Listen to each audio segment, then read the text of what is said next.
Olá, alunos! Sejam bem-vindos novamente. Eu sou a professora Marcela e estamos aqui para dar continuidade à disciplina de gestão ambiental. Como você já sabe, né? Já teve acesso aí à sua apostila de gestão ambiental, você viu que ela é praticamente pautada nas leis brasileiras voltadas aí ao meio ambiente, tá? Então, nós estamos aqui vendo por partes um material aqui sobre o Código Florestal Brasileiro, ok? Bem, no primeiro vídeo a gente viu o que ele é, o que ele faz, tal, até um materialzinho ali questionando, fazendo essa análise com relação à exploração florestal no Brasil, tá? Bem, então aqui ele traz também a área de preservação permanente, são as APPs. Essa é uma nomenclatura bem conhecida, tá? Para quem lida com o meio ambiente. Quem ainda não sabe, vai lá e procure. Bem, as APPs, o que são as APPs, né? Bem, elas protegem a vegetação das margens das nascentes e corpos d'água, evita deslizamentos ao proteger encostas e topos de morro, é fundamental para recarregar, né, os aquíferos, tá? Controle da infiltração e vazão dos rios, evita o assoreamento e a erosão. Daí sua importância para proteger os recursos hídricos, a estabilidade e a qualidade do solo. Então, o que acontece?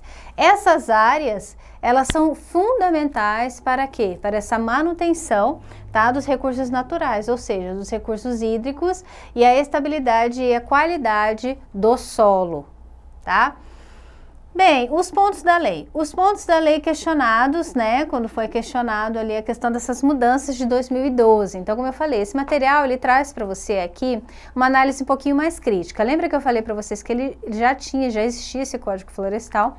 E alguns partidos entraram aqui com essa solicitação, questionando o governo federal, entraram com essa solicitação frente ao STF, eles perceberam que houve um afrouxamento quanto às leis frente à bancada ruralista, tá? Como eu falei para vocês, vocês têm todas essas leis lá, tá? Mas o que é isso, professora? Às vezes uma barganha maior, tá? Para aquele que produz muito, tá? E precisa aumentar a sua linha de produção às vezes, tá? E logo quando você aumenta, você desmata mais, você abre mais, né, campos aí com relação às matas, né, e os biomas brasileiros, principalmente a questão dos recursos hídricos, tá? É possível desmatar áreas de preservação permanente para realizar obras de infraestruturas destinadas à gestão de resíduos e a instalações para competições esportivas, tá? Dentro dessa análise, essa norma, essa resolução, ela é realmente positiva para o meio ambiente, tá? Então, aqui você tem a consciência prática, o que será feito com relação a essa normativa e esse parecer, se ele é positivo ou se ele é negativo. No decorrer aqui nós vamos ver, tá? O que é positivo e o que é negativo. Bem, quanto a isso, permite lixões, aterros sanitários, quadras de esporte, ginásio, que você pode o quê? Desmatar e avançar sobre a mata para esse tipo de construção, tá? Para esses fins. A lei permite desmatar APPs em caso de utilidade pública, de interesse social ou de baixo impacto ambiental, quando não há alternativa. Então, o que pode? Comprometer a estabilidade e qualidade do solo, ao abastecimento da água, além de provocar enxurradas e inundações, tá? Então, o que acontece? Aqui, quando a gente fala utilidade pública, tem uma parte aqui que nós vamos falar também a questão do uso de solo verde urbano, tá? O que a gente pode fazer? Por exemplo, quando o governo precisa, por exemplo, abrir rodovias, ou até mesmo conduzir córregos, né, transpor córregos, instalar faixas de coleta de esgoto, de recolhimento de águas pluviais que nós falamos, né, que são das chuvas, ou se não a instalação, por exemplo, de canteiros, tá? Então tudo isso, tá? Às vezes nos grandes centros, a questão do transporte, né, como que fala aquele que é o metrô, né? Fala os metrôs, então tudo isso, para tudo isso é de uso urbano, mas aí você tem uma outra categoria de lei e tal, tá? Então, o que eu queria mais que você soubesse? Falou Código Florestal, o que é? Como nós aprendemos no vídeo passado.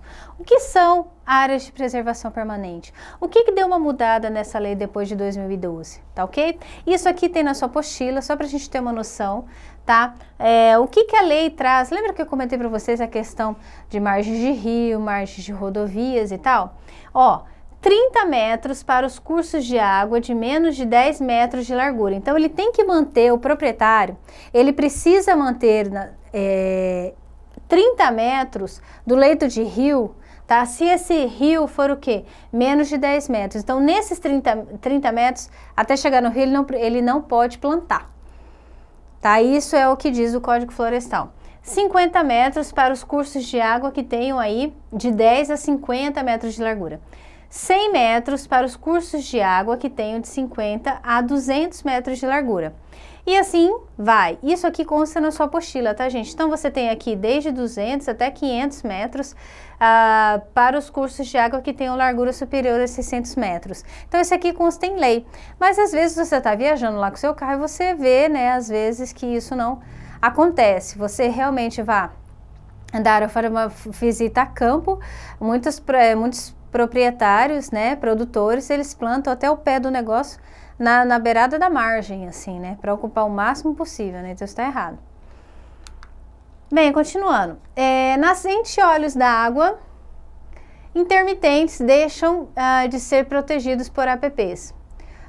Consequência prática, pode impactar o abastecimento de água e atividades de agropecuária e o clima local, claro.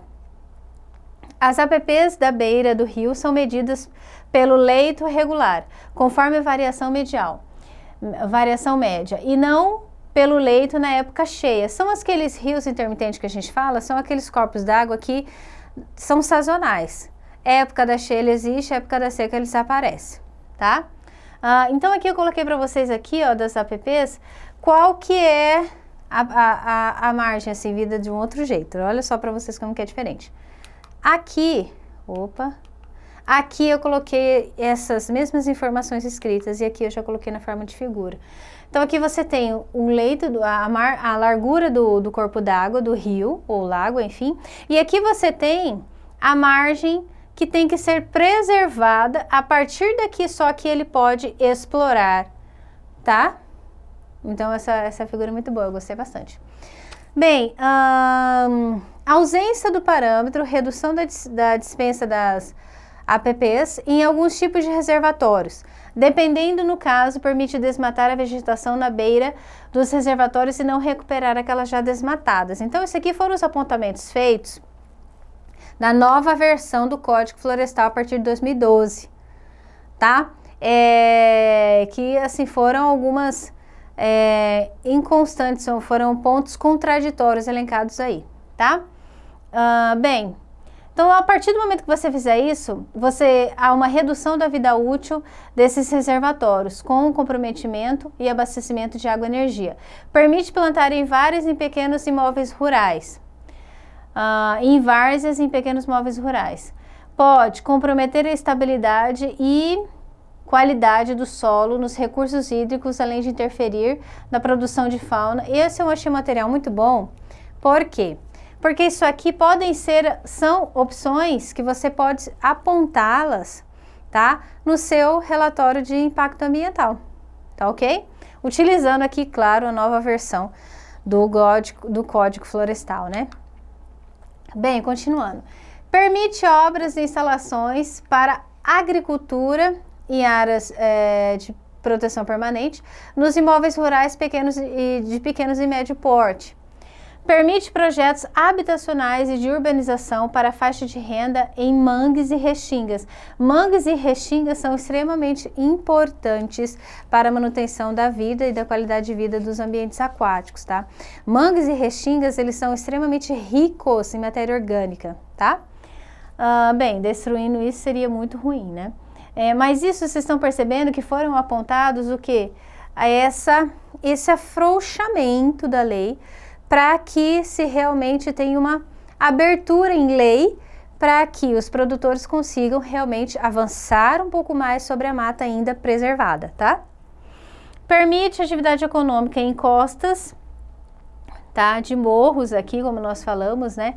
Que isso para o meio ambiente é bem ruim, principalmente para a sociedade como um todo, né? Que às vezes quem se instala em morro corre o grande risco de sofrer um desabamento. Aqui também eu achei legal essa figurinha, tá?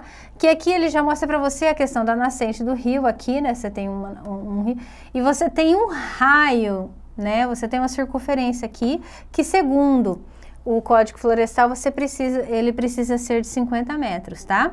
Em torno das nascentes e olhos d'água perenes, ou seja, se você tem um lago aqui, né? Uma nascente, você precisa manter isso daqui, tá? Com a mata virgem, tá?